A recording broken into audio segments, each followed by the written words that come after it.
열왕기하 23장 1절부터 4절 말씀입니다. 왕이 보내 유다와 예루살렘의 모든 장로를 자기에게로 모으고 이에 왕이 여호와의 성전에 올라가매 유다 모든 사람과 예루살렘 주민과 제사장들과 선지자들과 모든 백성이 노소를 막론하고 다 왕과 함께 한지라. 왕이 여호와의 성전 안에서 발견한 언약의 책을 모든 말씀을 읽어 무리에게 귀에 들리고 왕이 단 위에 서서 여호와 앞에서 언약을 세우되 마음을 다하고 뜻을 다하여 여호와께 순종하고 그의 계명과 법도와 율례를 지켜 이 책에 기록된 이 언약의 말씀을 이루게 하리라 하매 백성이 다 그 언약을 따르기로 하니라. 왕이 대제사장 hil기야와 모든 부제사장들과 문을 지킨 자들에게 명령하여 바알과 아세라와 하늘의 이루할 성신을 위하여 만든 모든 그릇들을 여호와의 성전에서 내다가 예루살렘 바깥 기드론 밭에서 불사르고 그것들의 재를 베델로 가져가게 하고. 아멘. 자, 우리 옆 사람이랑 이렇게 인사해 보겠습니다. 하나님이 당신을 기뻐하십니다. 하나님 당신을 기뻐하십니다. 예, 우리 희수 반가워요. 미연이도 반가워요. 자, 오늘 우리가 이제 볼 말씀은 이제 열왕기 23장의 제일 마지막 왕은 아니지만 마지막 왕이라고 볼게요. 이제 드디어 이제 우리가 그 요시야라는 왕을 살펴보죠. 그래서 하나님이 이제 그 이스라엘의 마치 불꽃과 같이 가장 하나님의 마음에 합한 자인 왕이 다윗, 첫 번째 불꽃이 다윗이었다면 이제 마지막 왕이 바로 요시야였습니다. 그리고 이 글을 쓰고 있는 지금 시대는 바벨론의 포로로 잡혀간 백성들이 우리가 왜 이렇게 됐지라고 생각하며 정리해보며 요 솔로몬 시대 때부터 지금 글을 정리한 게 바로 열왕기라는 책이었어요. 이제 글이 마무리되어 가요. 물론 여러분 요시야 뒤에 왕이 4명 더 보이죠? 요시야의 아들들이랑 손주인데요. 뭐 별 볼 일이 없습니다. 그러니까 사실 오늘이 끝이다라고 생각하시면 됩니다. 열왕기의 내용은 사실.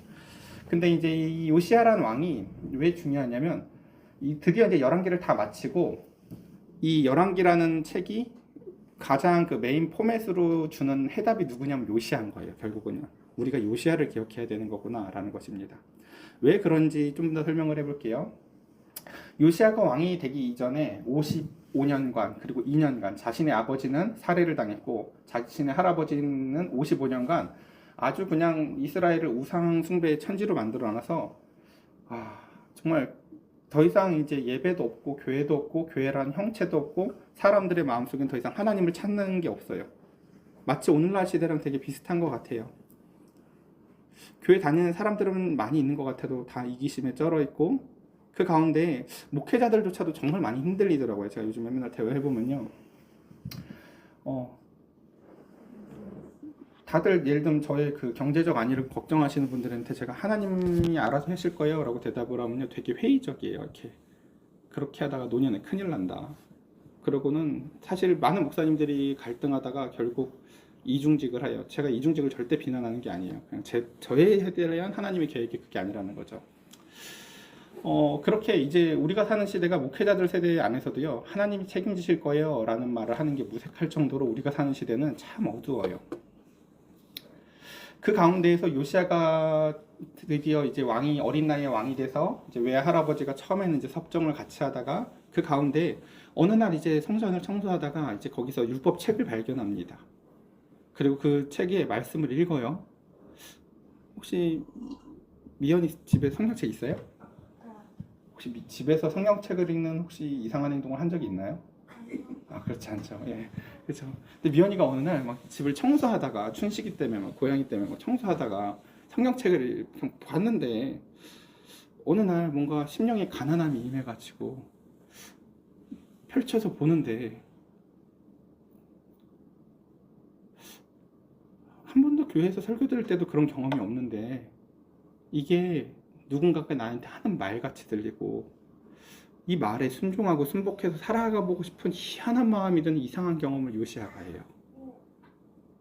그래서 대제사장이 찾은 그 책을 가지고 그 가운데서 그 책을 낭독받고 자기가 그 말씀이 임한 말씀 가운데 그것을 사람들한테 전해주고 싶은 마음이 들어요. 자, 오늘 설교는 이게 전부 다인데 이걸 한번 이제 좀 더 상세히 나눠서 얘기를 해볼게요.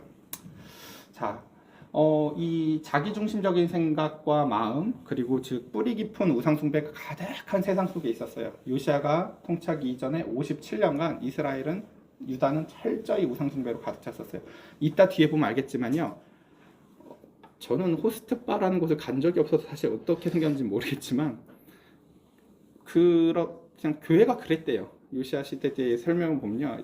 성전에 아예 남창이 있었다고 설명을 해요. 예. 그러니까 그런 설명을 하는 이유는 뭐냐면요. 과정을 설명할 필요가 없게 하려고 그냥 제일 극단적인 거 하나만 설명을 해주는 거예요. 야, 이 정도면 중간 설명을 뭐 꼭 해야겠니 할 정도로 교회가 그렇게 타락한 거예요. 생각해보세요. 저런 뭐 유아실이나 이런 방 같은 데를 무언가 이렇게 커튼이랑 이렇게 막는 데를 맞춰놓고 그 안에서 몸을 파는 어떤 존재들이나 그런 게 교회 안에 있다고 여러분 상상을 해볼 수가 없죠. 근데 유다가 그 정도로 타락을 했었다고 설명을 해요. 괜찮아요. 자, 근데 참 이제 그 유다만 그렇게 타락한 게 아니에요, 사실요. 예, 오늘날 우리가 사는 시대에도 정말 제가 보기엔 더하면 더했지 덜하지 않아요. 예. 교회라는 곳 안에서 제가 늘 지금도 그런 생각을 해봐요. 오늘 오면서도 이제 인간의 생각으로 생각하면요 힘이 빠지죠. 오늘 갑자기 어제 우리 진옥 성도님 고모분과 누가 돌아가셨다고 하셔서 이제 못 오신대요. 이 목회자는 그래도 또 이렇게 뭔가 제일 알겠어요. 세신자가 있어야 또 이게 또 힘이 나거든요. 그리고 또 우리 또 필세이사님이 여러분들 이거 비밀인데 알렸는지 모르겠는데 제가 설교할 때 제일 힘나는 사람이 사실은 필세이사님이거든요. 필세이사님이 눈을 초롱초롱하게 막 되게 잘 들으세요. 그래서 이게 앞에서 무언가 말하는 사람은요 그 사람이 되게 중요해요. 사실은요 그런 사람들이. 그래서 우리가 이거 비밀인데 아침에 줌으로 예배할 때도요 필세이사님 화면을 끄는 날은요 제가 죽을 잘 써요. 필세이사님 화면 켜져 있는 게 사실 중요합니다. 듣고 있습니까? 네 어쨌든 간에 근데 오늘 두 분 다 못 오신다는 거죠. 근데 그러니까 그걸 이제 인간적으로 생각하면 어떡해요? 오늘 주일인데 뭐 이렇게 생각이 들지만 예배는요 제가 베풀고 여러분들이 받는 게 아니라 저나 여러분이나 다 하나님한테 드리러 오는 거예요. 그러니까 그래서 이제 그건 제 생각이었지만 떨쳐버리고 하나님한테 예배 드리러 오는 거죠. 근데 웬걸요? 내가 아무리 계산해도 절대 안 될 것 같았던 우리 미연이가 와 있어요. 그래가지고 되게 기뻤어요. 제가 우선 그래서 미연이가 와서 기뻤어요. 그리고 이제 그 가운데서 우리가 예배를 하죠. 자, 지금 이런 이야기를 하는 이유는 뭐냐면 이런 거예요. 그러니까 이 유다가 살았던 유다가 지금 이제 요시아가 왕이 됐던 시기에 사람들의 문화가 어땠냐면요. 그렇게 타락해서 사람들의 말에는 막 호들갑을 떨어요. 막, 야, 요즘 이게 유행이래. 야, 요즘에는 일월 성신을 섬기는 게 유행이래. 야, 요즘에 다 그 정도 한대. 다 이렇게 여자들도 자기 애인 하나씩은 다 갖고 산대. 이스라엘이 그렇게 성적으로 문란하고 타락하고 그 가운데 사람들의 말은 일희일비. 야야 요즘에 저거 빨리 너 그 태땡 샀어? 삼땡 샀어? 그거 다 떨어진다 빨리 바꿔. 막 돈 얘기, 사람들의 돈 얘기, 뭔가 먹고 사는 얘기, 문화 얘기에는 사람들의 얘기에는 막 호들갑 떨고 사는 사람들이 막상 하나님의 말에는요 아무 반응이 없어요. 오늘날 시대나 요시아가 있었던 시대나 되게 비슷해요. 근데 그 가운데 놀랍게도 그러니까 어디에 처박혀 있어서 성경이 어디 있는지도 몰랐지. 청소하다 발견했는데 그걸 왜 읽고 싶겠어, 그쵸? 야 이게 뭐냐? 성경이래요. 스크립트를 쫙 펴가지고, 그쵸? 근데 요시아에게 그 말씀이 임해요. 그러니까 시대가 얼마나 타락했는지 알겠죠? 우리 교회 뒤에 그냥 널려 있는 게 성경책이잖아요. 저거 하나가 없는 거예요, 어디에도요. 그 성전 안에. 근데 이제 중요한 건 이거죠. 우리는 요시아를 배우려는 게 아니라 그 요시아가 그 시대 가운데서 그 마지막 불꽃으로서 하나님의 은혜 가운데서 어떻게 그렇게 살았으며 그 가운데서 말씀 속에서 우리는 우리 자신을 발견해야 돼요. 이 원리를 오늘 좀 설명해 보려고 해요. 우리 어렸을 때 동화책이나 그런 거 보셨을 거예요 아마. 우리 안에는 되게 중립적인 존재가 있는데 이쪽에 막 이게 나쁜 늑대가 있고 이쪽엔 착한 양이 있어서 야, 뭐 착하게 해야 돼. 그러면 아니야, 막 죽여버려. 이 양쪽 있잖아요. 그것처럼 그걸 이제 성경은 영적으로 그걸 우상이라고 얘기를 해요. 우리 안에는 우상이 있대요. 그래서 이 우상을 제가 파란색으로 표시를 해놔봤어요. 원래 다 우상이라고 썼다가 우상도 모습들, 입는 옷들이 달라요. 그래서 제가 우상의 이름들을 좀 붙여봤어요. 첫 번째 우상은요, 교만이라는 우상이 우리의 제일 먼저 앞에 이제 장막을 치고 있어요. 여러분들 집에 성경책이 처박혀 있지만 읽히진 않게 되고 그 가운데 대부분 다 누가 말을 해도 듣지는 않게 되는 게 이 첫 번째 우상이 강력해서 그래요. 그 교만이라는 애가. 교만은 내가 누구보다 잘났을 때 벌어지는 일이 아니에요. 그냥 내가 나를 착각하는 모습이에요. 그냥 나는 니들이 몰라서 그렇지 잘났어 라는 그 교만. 그래서 이 교만이라는 이 우상을 넘어가지 못하기 때문에 사람들은요, 교회를 오래 다니지만 말씀이 들리지 않고 그 가운데서 때로는 그 가운데서 그 말씀이 재미가 없어요. 그러니까 이 교만이라는 우상만 잘 물리쳐도요, 일단 교회 생활이 꽤 재미있어요. 말씀은 재밌거든요. 그래도요. 들을 때마다 큐티할 때마다 아 이게 이거구나라고 잘 깨달아지는 사람은요, 그래도 얘는 이기는 거예요. 교만이라는 애는 이길 줄 아는 거예요. 근데 문제는 뭐예요? 길이 멀죠. 천천히 가보자고요. 교만을 이겨내서 우리가 말씀을 발견해요. 그 말씀을 발견한 사람이 그 가운데 이제 어마어마한 앞에 산이 있는데 그게 뭐냐면요, 겸비한 마음이에요. 여러분, 겸비한 마음이 뭔지 알겠어요? 아유 어떡하냐. 그래요. 겸비한 마음은 따라해볼까요? 겸손하면서도 비참한 마음. 그 두 가지를 다 품을 수 있는 게 겸비한 마음이에요. 이 산이요, 제가 봤을 때 여기서 낙오자가 한 30% 생기면 여기서 낙오자가 한 70, 65? 그러니까 거의 여기서 다 죽어요, 사실은요. 많은 사람들이 신앙생활을 여기를 못 넘어가요, 여기를. 저 뒤에 아직도 더 많은데. 그러니까 신앙생활의 그 궁극적인 그 기쁨들을 잘 못 만나고 살죠. 그러니까 여기서 좀 안 좋은다, 깔짝깔짝. 말씀 읽고 잠깐 기뻤다가 마치 예수님 비유로 따지자면 잠깐은 뭔가 즐거움을 얻었지만 또 아무 일이 안 일어나죠. 여기서 되게 중요한 거는 이 자아중심적인 부분을 넘어가는 거예요. 자, 자아중심적인 부분 산을 어떻게 우상을 넘는지 한번 비유를 해볼까요?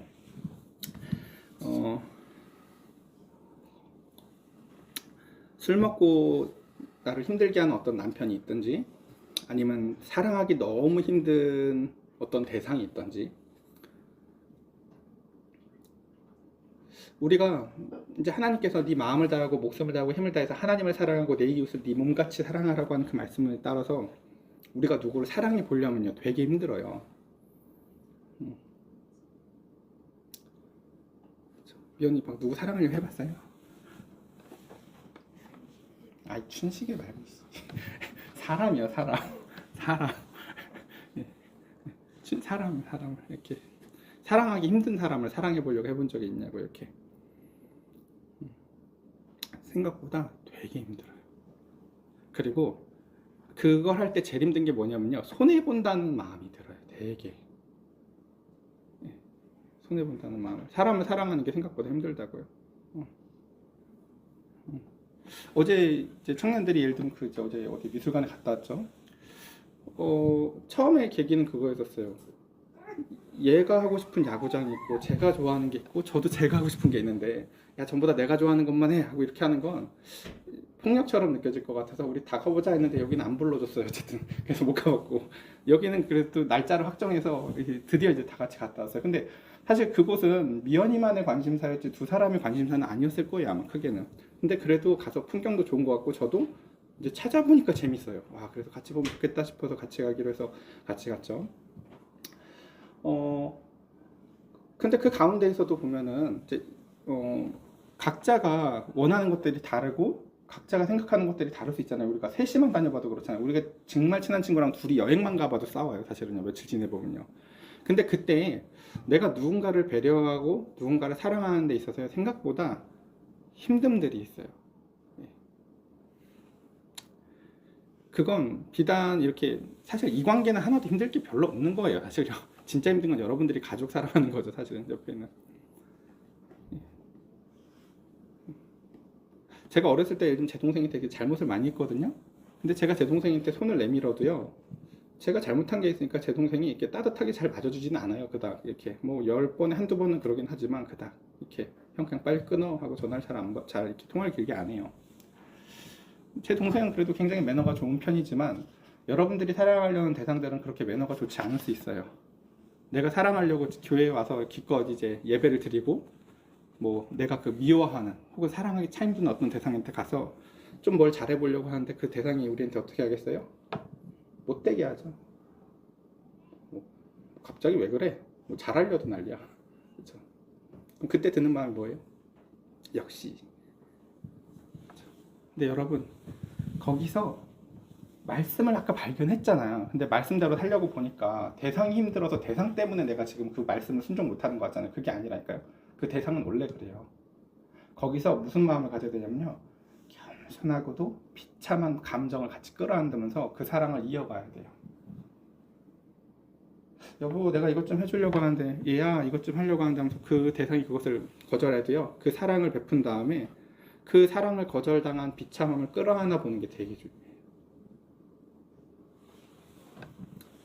그리고 이게 되고 나면요, 비로소 여기 제가 이렇게 표시해놨죠. 제가 이걸 그림으로 표현하고 싶었는데 실력이 없어서 표현 못했는데, 이걸 하나의 배라고 생각해봤어요. 그리고 밑에 바다에 해류가 흐른다고 생각을 해봤어요. 이 두 개가 처음에 계속 사이클을 타요. 말씀을 발견하고 재밌을 때요. 그러니까 큐티하고 말씀만 배울 때는 사실 재밌어요. 근데 그러다가 이걸요, 자아의 중심을 넘어가 보면서 살아보려고 하면요, 이제요, 말씀이 재미있는 단계를 넘어가서 힘들어요. 근데 근데 중요한 건 뭐냐면 이제 말씀이 다르게 보여요. 이제요, 전에는요. 막 목사님 말하는 거 막 필기하고 저는 이렇게 하면 됐거든. 이건 이 뜻이었구나. 아하, 깨달아지던 여기서 이제는 깨달아야 되는 말씀이 아니라 살아야 되는 말씀으로 오기 시작하라면요, 큐티하는 게 두렵기도 하고 이 자아 중심성을 넘어가 보는 게 되게 힘들어요. 근데 이제 그 비참한 마음을 끌어안고 성경을 읽어보면 성경이 달라 보여요. 자, 그래서 이걸 넘어갔다고 쳐봅시다. 그럼 이제 이 두 개가 돌아요. 이렇게. 자, 이렇게만 큐티를 해도요, 큐티가 정말 그 사람에게 이제 약이 돼요. 자, 근데 중요한 건 뭘까요? 여기서 이 두 개가요, 사실은 겸비한 마음이랑 순종은요, 두 개가 거의 같이 붙어 있는 건데 제가 따로 표시를 해놨는데요. 그 겸비한 마음을 가질 때 그것을 할 수 있는 근원이 뭔지 아세요, 여러분? 말씀에 대해서 순종하는 마음을 갖고 하는 거예요, 사실은요. 아니면 벗어나지 않고 버티는 거. 요즘 아이들이 뭐 존버라 그러던데 그냥 버티는 거예요. 내가 사랑하라고 그러는데 더 이상 사랑할 힘은 없지만 그렇다고 물러나지도 않는 마음, 그 비참함을 끌어안고. 근데 이때 중요한 게 뭐냐면요, 요 자아중심의 우상이 한 번 더 일을 해요. 뭐라고요? 또 속여요. 그거 할 필요 없다고. 그거 아니라고. 걔를 그렇게 사랑할 필요가 없어. 야, 네가 해야 될 일이 얼마나 많은데. 야, 걔는 답이 없어. 라고요. 그 대상을 사랑하려고 하는 시도를 끊임없이 무력화해요. 우리를 속여요. 사랑할 필요가 없다고. 절대 안 변해. 라고요. 예. 결과는 하나님이 하실 일이고 우리는 우리 일을 하는 거예요. 자, 그래서 그 가운데 그 속임을 넘어서 순종을 넘어가야 되는데, 많은 사람들이 여기서 이제 거의 없어요. 이제 100명이 출발했으면 여기에 2명 정도도 안 와요. 1명, 거의 대부분 1명이 와요. 신앙의 길을 출발해서 저 순종 앞에 서는 사람이 1명 돼요. 제가 봤을 때요. 예전에 우리 1세대 그 기업가들이 나라를 세울, 이렇게 뭔가 기업을 세울 때 막 그런 얘기, 정주영 예를 들면 그런 얘기 하잖아요. 너 해봤어? 막 이런 얘기 하잖아요. 그렇죠? 말도 안 되는 꿈을 막 꾸고 있는데 사람들한테 문제 제기를 하는 게, 왜 꿈이 없냐고 제기를 하는 게 아니라 해봤냐는 걸 문제 제기를 해요. 너 해봤냐고. 그러니까 그가 원하는 건 뭐냐면 해보고 부딪혀보고 깨져보고 안 돼서 안 돼가 뭐가 안 되는 걸 갖고 오는 걸 원하는 거예요. 근데 그 가운데서 사람들이 다 머리로만 열심히 굴리고요, 안 된다고 자꾸 보고를 하는 거죠. 그러니까 그 기업가 입장에서 뭐라고 얘기해요? 해봤냐고 물어보죠. 제가 여러분들한테 진짜 말하고 싶은 게 뭐냐면요, 여러분 해봤냐고요. 말씀대로 순종해서 깨져보고 비참함을 끌어안고 울어봤냐고. 그러니까 그렇게요.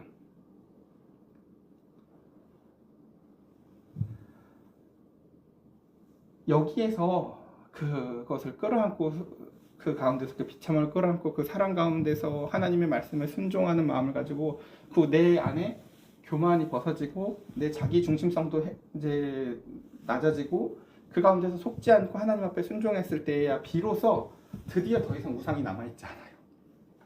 그리고 그때 마주하게 되는 결과물이 뭔지 아세요? 그때야 비로소 내가 내 안에 기쁨이 몰려오고, 밑에 뭐라고 돼 있어요? 사랑과 만족이라고 돼 있죠. 내 안에 이제는 우상이 오는 게 아니라 드디어 내 안에 사랑과 만족이 그 가운데서 임재해요. 아까 이 마음 어떤 상태였었어요? 겸손하고 비참한 마음이 사랑하고 만족하는 마음으로 변화돼요. 그리고 그 모습이 사람들에게 확산되어져요. 이런 거죠. 내가 얘를 막 사랑하려고 했는데 막 가슴이 찢어지기도 하고 힘들기도 했는데 버티다가 그 가운데서 하나님이 어떠한 은혜를 주셔서 어떤 일을 했어요. 그리고 돌아가요. 그러면 그 가운데에서 나에게 주어진 것은 사실 뭐가 없어요. 생각해보면요. 근데 하나님의 뜻대로 일이 됐다는 게 즐거워서 돌아가는 거예요. 하나님의 뜻대로 일이 됐다. 이제 이 얘기를 조금만 더 해볼게요. 이 밑에 이 얘기를 또 하나 더 써놨는데, 여기 다 24일 이상을 살아봤잖아요. 여러분들이 줄다리기로 따진다면요, 여러분들의 인생을요, 여러분들이 내 뜻대로는 살아볼 만큼 살아봤잖아요. 그렇지 않아요? 내 뜻대로 살아볼 만큼 아직 안 해봤어. 더 아직 해봐야 될 게 많아. 내 뜻대로. 제가 그래서 아이들 데리고 때론 제가 그래서 애들을 바닷가 데려가서 어디 죽을 때까지 한번 놀아봐라고 저녁집까지 이렇게 진을 빼는 게 잔말이 안 나오게 하려고 하는 거거든요. 이제 바다 안 가고 싶어. 요 말 나올 때까지 네 뜻대로 해보라고. 그러니까 인생도 우리가 내가 내 뜻대로 해볼 만큼 해보잖아요. 나 지금 뭐가 먹어야지 되겠어. 또 뭘 먹었어. 먹는 기법으로 만들겠어. 야, 재밌는 것 좀 틀어봐. 야, 재밌는 것도 봐야겠어. 야, 그 다음에 우리 어디 여행도 가고 더 즐거운 일도 해야겠어. 하면서 내 인생을 내가 하고 싶은 건 내 뜻대로 해볼 만큼 쥐어 짜르면서 내가 내 만족을 위해서 뭘 다 해보잖아요. 끝까지 내 뜻대로만 해보잖아. 나 잘은 몰라. 여자들이 옷장을 열고 맨날 그러더라고. 입을 옷이 없대. 왜 계절마다 맨날 옷을 입을 겪을까. 그쵸? 무언가 내 뜻대로 해도 내 뜻대로 해도요, 그것이 끝이 없어요, 사실은. 근데 이제 인생을 그 정도로 내 뜻대로 끝장을 볼 만큼 내가 할 수 있는 재원 안에서 모든 것을 다 해봐서 살아봤으면, 이제는 한 번쯤은 그리스도인이 되어서 교회에 다니면서 이제 그 생각도 해볼 수 있어야 되는 거죠. 내가 하나님 뜻대로는 얼마큼이나 가본 적이 있나. 하나님이 말씀 먹자 하고 먹은 다음에, 말씀 먹으니까 또 말씀 먹는 걸 우리도 아까 그랬잖아. 우리 치킨 먹으면 안 끝나잖아. 콜라 찾고 콜라 먹은 다음에 그 다음에 또 재밌는 거 보고 싶은 다음에 또 뭐가 계속 더 하잖아. 야, 이거 경치 좋은 데서 먹으면 끝내주겠다. 야, 음악도 좀 틀어봐. 음악도. 그렇죠? 우리의 욕구는 한없이 요구해 본 적 있잖아요.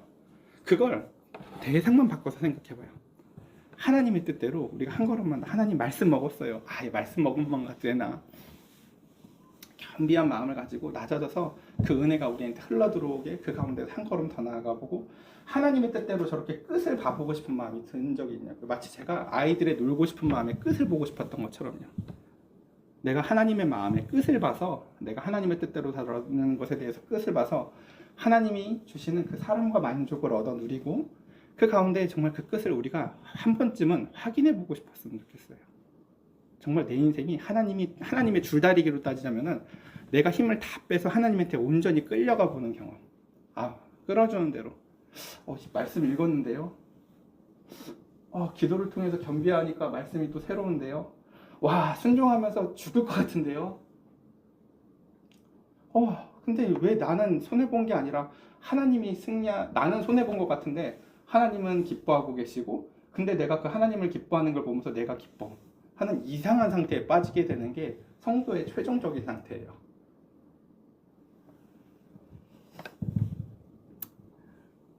그래서 제가 아까 그림을 이걸 그렇게 표현을 해봤는데, 우리 안에 하나하나 더 쌓아두려고만 했었던 그 가운데 하나님은 저 바다 깊은 곳에서 우리의 마음속에 해류를 일으켜서 끊임없이 일하세요.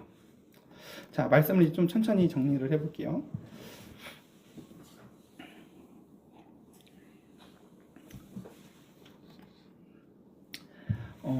우리가 하나님의 오늘 왜 본문을 하나도 안 읽고 지금 계속 이러고 있냐, 여러분이 그럴 수 있어요. 오늘 본문 전체가요, 무슨 얘기냐면요, 그냥 요시야가 말씀을 발견한 다음에 우상을 죄다 부셔버렸더라 라는 얘기야. 토요일날 큐티 본문 내내가요. 그거를 일일이 다 읽을 필요가 없어요, 제 입장에서는요. 그냥 아까 그래서 우상 부신 얘기 중에 그 얘기만 했죠. 그 예배당 안에 성창이 있었다. 그 정도 얘기했으면 그 앞에 있는 모든 건 제가 설명을 안 해도 되겠죠. 그렇죠? 그러니까 그 정도로 엉망이었다. 그 정도로 상상이 돼요, 여러분. 남자애들 여자애들이 막 저기 어디 들어가서 막 이상한 소리가 나고 더러운 곳으로 가득한데 아무도 이상히 여기지 않는 그 곳에서 말씀을 발견한 사람이 이것을 하나하나 때려부시고 하나하나 치우면서 이곳에 대해서 하나하나 회복해 나아가길 원하는 마음을 가진, 혼자 그러잖아요. 처음에 혼자 그 한 사람. 그래서 그것을 철저히 요시야가 개혁해 나아가요. 그래서 그 가운데서 그런 상태를 우리가 뭐라고 얘기하냐면요, 바울은 데살로니가 전서에서요, 이런 그 성도의 영적인 싸움을요, 이렇게 표현을 해줘요. 항상 기뻐하고 쉬지 말고 기도하고 범사에 감사해라. 앞에는 어차피 항상이라는 소리죠. 이 기쁨이 어떻게 보면 기쁨인지 아시겠어요? 그러니까요, 내가 털렸는데 하나님의 뜻대로 끌려가면서 기뻐하는 거예요. 이걸 저는요, 훈계의 기쁨이라고도 설명을 하거든요. 전에는 내가 유기견처럼 막 개처럼 풀어져 있어서 내 맘대로는 살 수 있었는데 불안하고 뭔가 그런 거예요. 근데 어느 날 내가 유기견이었다가 누가 나를 발견해서 내 목줄을 매서 나를 끌고 가는데 이게 좋은 건지 나쁜 건지 모르겠는데 분명히 내 목줄은 채워졌는데 뭔가 안심이 되고 그 가운데서 분명히 나는 자유를 상실한 것 같지만 오히려 묶여 있는데 그 가운데서 자유함을 누리는 이상한 상태에 빠져요. 자, 그게 바로 하나님이 주시는 기쁨이에요. 그렇게 항상 기뻐하고요. 그 가운데서 별 얘기 이걸 대상으로 생각해 볼까요? 하나님이요, 우리가 기뻐하시길 원한대요. 그리고 우리를 기쁘게 하려고 우리를 부르셨대요. 근데 그 가운데 하나님 원하는 거 뭐라고요? 항상 대화하는 거래요. 나랑 늘 대화하자. 그리고 그 다음에 감사했으면 좋겠대요. 감사한다는 건 무슨 이야기냐면요, 이걸 저희 그냥 아이들로 설명해 보면 이래요. 제가 당연히 제 아이의 기쁨을 위해서 모든 일을 하겠죠. 그리고 아이가 무슨 일이 있으면 다 아빠하고 저한테 와서 이야기했으면 좋겠죠. 그리고 나서 모든 일에 최종적으로 제가 원하는 결과물이 뭘까요? 그 가운데서 아빠하고 함께해서 너무 좋아요 라는 감사의 상태예요. 감사해요가 정확한 그 뭐라고 해야 되나, 아빠 뭐 사줘서 고마워요가 아니에요. 네, 아빠랑 같이 하는 게 그냥 너무 기뻐요. 그게 하나님이 영광을 받는 상태예요. 그래서 그것을 마지막에 뭐라고 해요? 이것이 그리스도 예수 안에서 너희를 향하신 하나님의 뜻이니라. 자, 이걸 다시 설명해. 이게 무슨 뜻인지 아시겠어요? 아까 우리 뜻대로 살아보는 거, 치킨 먹고 재밌는 거 보고 그 다음 어디 가고 해서 이렇게 끝까지 달려가 봤을 때 상태가 그거라면, 하나님의 뜻대로 다 끌려가 봤을 때의 상태가 이거라는 거예요. 하나님의 뜻대로 다 끌려가 보잖아. 항상 기쁘고 쉬지 않고 기도하면서 범사에 감사하면서 인간은 산다. 하나님의 뜻 다 끌려가 보면. 그리고 그 가운데서 여러분 이거 시간 되시면 집에 가서 데살로니가서 5장 다 읽어보세요. 그러면서 그 사람이 어떻게 살아야 되는지에 대해서 쭉 밑에 얘기하는 것 중에 22절에 보면요, 악은 어떤 모양이라도 그러니까 버리라고 얘기를 해요. 요시아가 하는 일이 지금 이 일이에요. 요시아가 이 기쁨과 이 기도의 상태와 이 감사와 영광의 상태가 그에게 임해서요, 그가 지금 성전 안에 있는 모든 악들은요 남겨놓고 싶지가 않은 거예요. 야, 다 부셔. 저것도 부셔. 저것도 하나님의 뜻이 아니지. 이것도 정말 버려. 이거 아까운데. 그것도 아니야. 라고 하면 성도 안에 뭔가 우상이 될 만한 모든 것들. 각자 사람들마다 우상은 참 다를 수 있어요. 지금도 기억이 나는 게, 옛날에 자매들은 많이 그랬었어요. 같은 옷 2벌 3벌 입는 애들은 이제 그걸 쉐어링할 생각을 하더라고요. 이제 그래, 내가 사실 구두가 그렇게 많은데 구두를 이렇게 다 우상처럼 갖고 있었는데, 이런 애들도 있고, 남자친구 아이들은 음란물 같은 거 있었어요. 제가 그건 신중하라고 얘기를 해줬어요. 왜냐면 이건 뭐라고나 남자하고 여자하고는 또 싸움이 완전 달라요. 여러분, 우상하고 내 마음 안에 있는 우상하고 싸우는 게요, 남자가 훨씬 강력할 것 같으세요? 여자가 훨씬 강력할 것 같으세요? 우상의 힘이? 자, 남자 안에도 우상이 있고요, 여자들 안에도 우상이 있거든요. 근데 우상이요, 남자랑 여성의 차이가 좀 있어요. 누구 마음 안에 있는 우상이 훨씬 강력할까요? 찍어봐요. 둘 중에 하나잖아요. 남자. 남자는 많은데 우리 어머님 것도 남자일 것 같아요. 제가 보기엔요. 어쨌든요. 네, 맞아요. 네. 남자라는 존재 안에 있는 우상이 훨씬 강력해요. 물론 그렇다고 여자 안에 있는 우상이 만만하다는 얘기는 아니에요. 자아를 넘는 것도 어차피 쉽지 않아요. 여자든 남자든 다. 자, 그게 사실 본문에 등장을 해요. 보면은 천천히 읽어볼까요? 오늘 지금 사실 본문 이야기는 이제 정리를 해보면 이런 얘기들이에요. 이제 드디어 그가, 아까 이제 요시아가 그런 상태가 됐다고 했잖아요. 하나님의 뜻대로 말씀에 의해서 다 끌려가 보니까요, 이 모든 것들을 행해요. 그러고 나서 이제 내가 읽은 말씀을 성도들한테 그러니까 성 안에 있는 모든 사람들을 다 불러요. 그러고 와서 그 귀에 무리에 들리게 소리내서 읽어요. 복 있는 사람은 악인의 꾀를 쫓지 않습니다. 우리는 이러이러해서 살았고, 그래서 이러기 때문에 우리가 멸망에 처했고 하나님이 뜻을 바꿀 생각이 없습니다. 요시아에게 하나님이 주신 은혜가, 하나님이 주신 말씀이 뭔지 아세요? 여러분, 심판 안 바꾼다는 거였어요. 심판 안 받고 요시아야, 너희는 이미 그 므낫세의 죄로 인해서 맞아야 돼. 때리기로 한 거 안 바꿀 거야. 근데 그럼에도 불구하고요, 요시아는요 그걸로 인해서 절망하지 않아요. 맞아야 되면 맞아야지. 맞고래도 난 그 관계가 더 소중하니까.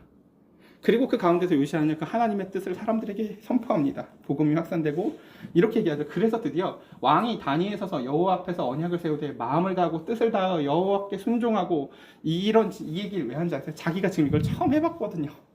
말씀을 발견해서 아무 왕들도 그 가운데서 나의 선왕들이 쌓아놨던 그 수많은 우상들을 회파하며 그 가운데서 그것에 순종하면서 이 가운데서 말씀을 이루게 하리라. 이게 어떤 상태인지 아시겠죠? 하나님의 뜻에 끝까지 끌려가 보겠다는 거예요.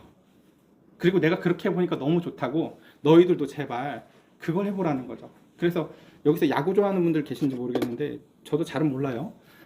저 예전에 처음에 야구 저도 볼 때 되게 이해가 안 됐던 게 야구 이렇게 선수 나오면 앞에 이름 나오고 뒤에 타율이 나와요. 그래서 뭐 3점 몇, 2점 몇 이렇게요. 그래서 저 타율이 뭔지를 봤더니 10번 쳤을 때 몇 번 치냐예요. 근데 4번 타자 제일 잘 치는 애가 3점대야 보니까 다. 그래서 야 저게 잘 치는 거야? 나 처음 이 생각을 진짜 많이 했거든. 10번을 나와서 3번에서 4번 사이를 치는 사람이 제일 잘 치는 사람들이 되게 다 고작. 그럼 우리가 잘 아는 그 야구 안에서도요, 제일 잘 치고 자기만의 야구가 정립된 사람도요, 6번에서 7번은 못 치는 게 당연하다는 뜻이에요. 자, 근데 거기를 넘어갈 때 되게 중요한 포인트 중에 하나가 힘을 빼는 연습이래요. 뭘 열심히 하는 게 아니라요, 뭘 빼내는 게 되게 어렵대요. 내가 하던 나쁜 습관이나 자세나 교정이나 이런 힘을 빼는 거예요. 그러니까 성도도 마찬가지예요. 그러니까 하나님의 말씀이 쭉 이끌려 가려면요, 제일 힘든 게 사실은 뭐냐면요, 그래서 목사님 저 뭐 더 해야 되는데요? 가 아니에요. 사실은요, 뭘 더 하라는 말이 아니에요. 괜찮다고, 좀 가만히 있으라고, 그 가운데서 사랑하고 가슴이 찢어진 가슴 가운데서 뭘 안절부절하지 말고 그 상태로 가만히 있으라고. 이제 하나님이 일할 거니까요. 내 자존심이 찢어지면 막 못 사나요? 누가 나를 막 비참하게 만들면 너무 고통스러워서 죽겠나요? 그 상태로 좀 있어도 돼요. 사랑하다 그런 거고 말씀 때문에 그런 거면 괜찮다니까요. 그래서 그 가운데 그쵸, 이제 지금 요시아는 이제 말씀에 미쳤어요. 그래서 내가 순종해 보니까 너무 좋아. 너희도 그렇게 좀 끌려가봐. 야, 난 이 언약을 따르기로 작정했어. 그러면서 그 가운데서 바알과 아세라와 하늘의 이럴 성신들을 위해서 만든 모든 그릇들, 이제 우리가 집안에 있는 어떠한 그 우상적인 것들을요, 아무것도 남겨놓고 싶지 않고 다 버리는 거예요. 자, 그릇 다 버려. 아까운 생각이 들어요, 안 들어요? 당연히 들죠. 사울이 그래서 그 우상을 못 제거하잖아요. 보면 저거 아깝다. 야, 이거 하나님한테 다시 잘 쓰면 되지. 이거 성찬식 때 이거 그릇 이쁜 건데 이거니까 쓰자, 막 이런 생각 들죠. 그런 거 없다는 거예요. 싹 다 버려. 그리고 그 다음 볼게요. 그래서 우상을 섬기간 제사장들을 패하며 라고 하면서 뭔가 그 하나님 앞에서의 삶, 그러니까 저는 이 모습이 오늘날의 SNS랑 되게 비슷하게 닮아있다고 생각을 했었어요. 이렇게 뭔가 내 앞에 있는 대상은 안 보이고 막 사진을 되게 열심히 찍잖아요. 그렇죠? 예. 그러니까 제가 신혼여행 갔을 때도 저도 그 둘 중에 하나를 고민을 정말 많이 했거든요. 자, 신혼여행 갔잖아요. 저 사람도 처음 간 거고 나도 처음 간 거지. 처음이 아니면 이상한 거죠. 예. 어쨌든 근데 거기서 다들 신혼여행을 가면 사진을 진짜 열심히 찍잖아요. 그래서 우리 그걸 추억하려고. 근데 제 생각이랑 제가 생각한 거랑 실제 삶은 좀 차이가 있다고 느낀 게 뭐냐면은, 여러분은 사진 찍는데 시간이 적게 걸린다고 느끼세요? 저는 생각보다 엄청 많은 에너지를 뺏고 엄청 많은 시간이 걸린다고 느껴져요. 사진 찍는 행위가요. 계속 보면요. 잠깐 이것 좀 하나 찍고 놀자 하고 하는데요, 저는요 그때마다 맥이 탁탁 끊기고 이 사람이랑 즐기는 것을 다 방해받는다고 느꼈어요. 그래서 야, 제가 거짓말했네요. 또 올 거야. 놀자 하고 사진을 별로 안 찍었어요. 또 못 갑니다. 잘 그럴 일은 없지만, 근데 그래도요 저는 후회가 없어요. 왜냐면 저는요 그 시간에 저 사람 눈을 봤고요, 저 사람하고 거기서 늙었던 걸요, 저 사람은 잘 기억날 정도로 저는 다 기억나요. 어쨌든요, 우리의 인생을요 거기다 기록해서 누구한테 보여줘야 될 필요가 전혀 없어요. 여러분들 아무도요, 여러분들의 심지어 친정엄마나 시어머니도요, 여러분들의 신혼여행 때 사진을 별로 궁금해하잖아요. 한 번 보고 아는 거예요. 사실요. 네. 그걸요 누굴 위해서, 내가 왕도 아닌데 무슨 기록을 남길 거예요? 왜 그걸 그렇게 열심히 남겨요? 그냥 좀 살아요. 옆에 있는 사람 눈을 보고, 저 하랑이가 이뻐. 근데 하랑이가 이쁘면 하랑이 눈을 보고 얘랑 같이 막 이렇게 하는 게 중요한데, 그 시간에 무슨 생각도 들어요? 찍고 싶잖아. 막 그치, 얼마나 찍고 싶어. 얘기했죠, 평안이. 내가 밤 11시부터 우리 시온이 평안이가 너무 이뻐서, 궁뎅이가 너무 이뻐서 그때마다 영상통화를 하고 싶어서 밤 11시인데도 이걸 나만 보는 건 정말 큰 죄악이다. 아니라고요. 나만 그렇게 이뻐하는 거. 근데 중요한 건 뭐냐면 그게 다 하나님이 주시는 기쁨이에요. 지금요. 그럼 그 시간에 그냥 그걸 누리면 돼요. 근데 여기 예배다 이 지금 요시야 때에 보면요. 그 우상을 섬기게 하는 제사장들로부터 해서 그 수많은 우상들이 그와 같이 모든 것들을 철저하게 네. 그래서 보면 다 빻아서 무조건 가루로 만들어서 아예 회복 불능 상태를 만들어요. 어디에다 처박아 놓는 게 아니라요. 빻아서 회복이 불능한 상태로.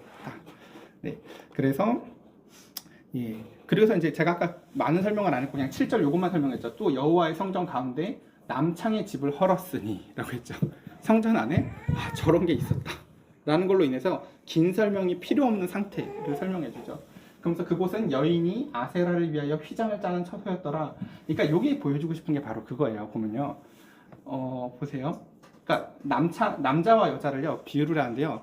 남자는 남창의 집이라고 표현이 되어 있고요. 여자는요 그냥 아세라와 휘장을 짜는 처소였더라라고 하면 이게 아까 제가 설명했던 건데 우상에 빠지는 모습이나 우상 숭배의 그 훨씬 더 그 정도나 깊이가요 남자가 훨씬 더 심했다는 것을 잘 보여줘요. 이건 사사기에도 잘 등장해요. 사실요. 사사기에도 보면은 우리 기억나실 거예요, 여러분. 사사기가 이런 구조였잖아요. 근데 영적으로 제일 좋았을 때가요 여자가 사사일 때예요. 보면요. 그러다가 여자가 점점 여자 사사가 없어지고 아예 여자 이름도 기록 안 되면서 영적으로 아주 폐악해지거든요. 여러분 기억나세요?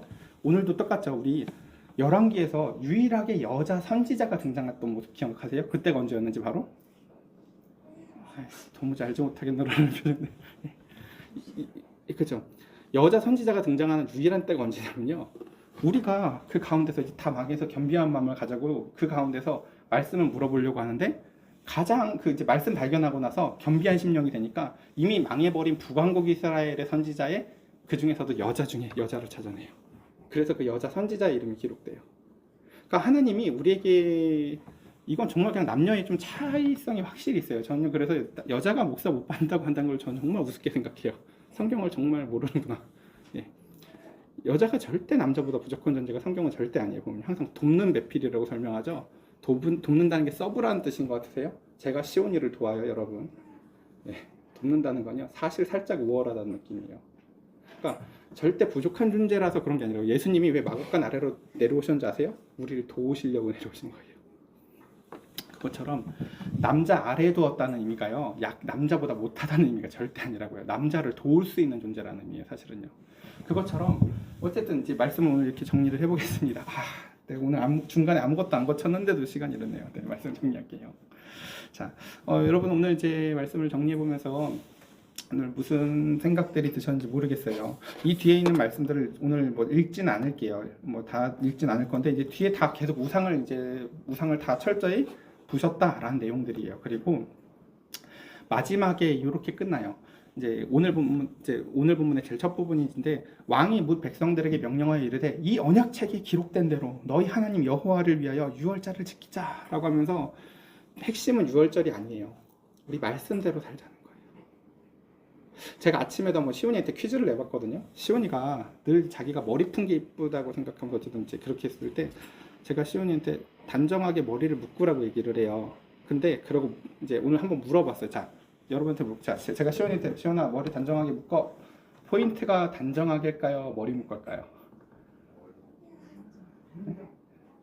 단정하게요. 머리만 묶으면 된다는 말이 아니에요. 본질이 단정하게 하라는 얘기예요. 단정하게 하고 가르치는 말이에요. 아빠가 머리 묶으려면 묶었잖아. 이게 아니라니까요. 그 본질을 못 알아들은 거예요. 머리 묶으라는 건 단정하지 않은 한 가지 요소를 얘기한 거고요. 단정하게 하고 가자고 얘기를 하는 거예요. 그것처럼 저와 여러분들 안에 이제 함께 같이 이 시간 기도하는 시간 가졌으면 좋겠는데요. 네, 불 꺼주셔도 될 것 같아요. 네. 말씀을 오늘 너무 여러 가지 한 것 같아도 간단해요. 잘 생각해 보면 첫 번째는 우리가 말씀을 여러분들 발견하실 수 있으면 참 좋겠다는 생각을 해봅니다. 그 도표를 다시 기억해 보시면서 먼저 내 안에 그 교만이 무너져서 하나님 말씀을 들어볼 수 있게 해주세요 라고요. 유튜브에 아무리 말씀을 올려놔도 큐티는 쌓여가고 말씀을 읽는 게 어렵죠. 꼭 그 가운데서 여러분들 심령이 가난함으로 말씀을 읽어보시고 그 다음 여러분들에게 정말 강력히 권고하기는 자아 중심이 무너져서 겸비한 마음을 끌어안고 여러분들이 하나님 앞에 애통해 보셨으면 좋겠습니다. 사랑하다가 힘들어서 울어보셨으면 좋겠고, 말씀대로 살다가 고통스러워서 하나님 앞에 부르짖어 보셨으면 좋겠어요. 저는 이건 정말 사람마다 다르더라고요. 저는 사실요, 여기를 이렇게 깊이 가본 적이 별로 없어요. 왜냐면 저는 거의 겸비한 마음을 가지고 있으면 하나님이 문제를 저는 되게 빨리 해결해 주셨었어요. 그래서 저의 개인 경험으로만 만약에 설교를 한다면 저는 여러분이 겸비한 마음만 갖고 계시면 하나님이 다 책임져 줍니다. 저는 이렇게 설교할 수 있어요. 제 개인 경험으로는요. 근데 이건 정확히 맞는 말은 아닌 것 같아요. 왜냐면 제 주변의 다른 목회자들은요, 그런 절절하게 찢어지는 마음을 가지고 순종해도요, 하나님이 그 환경을 안 바꿔주시는 경우도 저는 많이 봤어요. 예. 근데 그 가운데 놀란 건 뭐냐면요, 근데 결과가 다르지 않더라고요. 그분이나 저나. 그분들도 기쁨과 사랑으로 만족으로 채워져 있어요. 그리고 저도 사랑과 만족으로 채워져 있어요. 아마 제 생각하기에는 그분들보다 제가 더 어려서 그러실 것 같아요. 하나님이요. 마치 제가 평안이한테 좀 더 그런 게 있는 것처럼 말이죠. 저와 여러분들에게 있어서도 참 이 시간 꼭 기억하셨으면서 우리 함께 같이 이 시간 기도했으면 좋겠는데요. 하나님 말씀, 내 뜻대로 인생의 줄다리기를 끝까지 달려봤다면 이제는 하나님의 말씀에 이끌려서 한번 살아보길 원한다고 이 시간 우리 함께 같이 기도하는 시간 가졌으면 좋겠습니다. 우리 시간 함께 같이 1절만 찬양 드리고 함께 같이 기도할까요?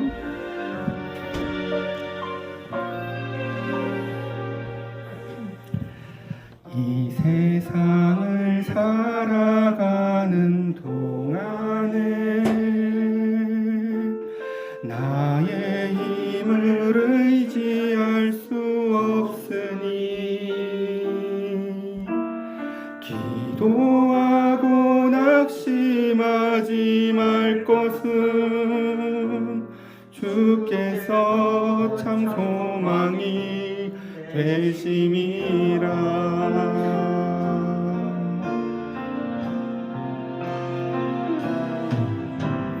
이 세상을 살아가는 동안에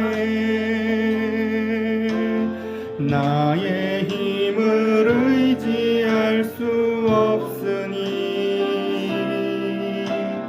기도하고 낙심하지 말 것은 주께서 참 소망이 되심이라.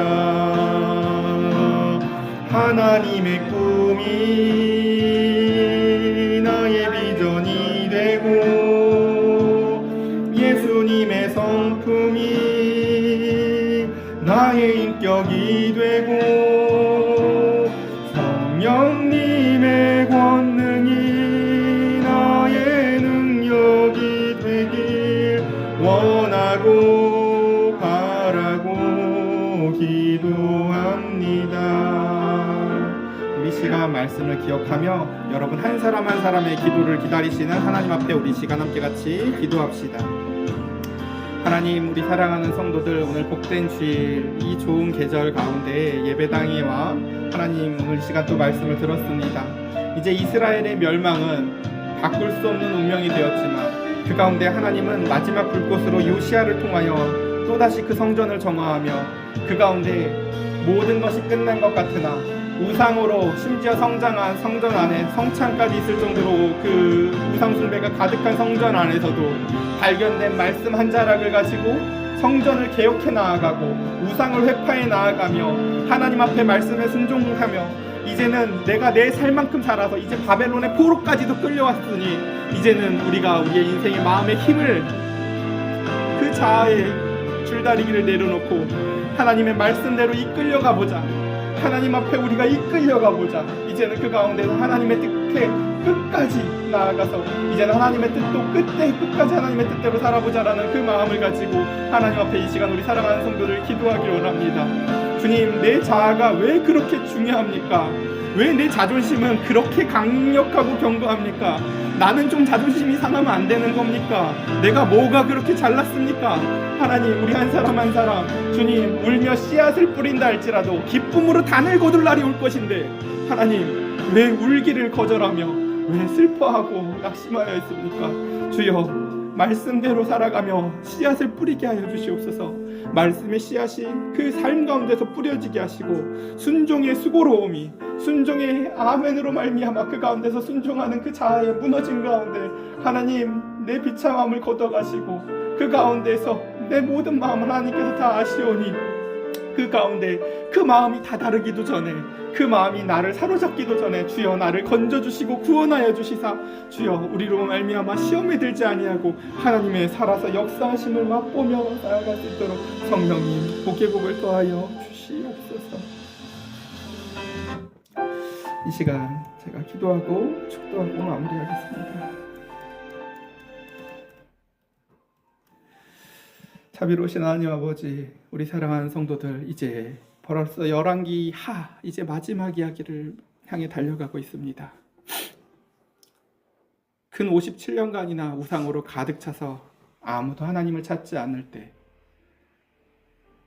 어린 나이에 아빠를 잃고 철저하게 우상으로 가득한 성전 안에서 어느 날 발견되어진 말씀 한 자락을 붙들고 그 말씀이 내 마음속에 말하여 하나님으로 말미암아 이르른 그 빛 가운데 나아가며 율시하는 세상을 등지며 하나님 앞에 나아가 그 말씀의 기쁨을 맛보고 이제는 성전 안에 있는 모든 우상들을 하나하나 파괴하기를 시작합니다.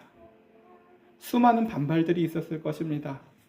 수많은 아까움과 안타까움과 그 가운데에서 욕심들이 용솟음쳤을 것입니다. 사람들의 반발이 얼마나 강했겠습니까?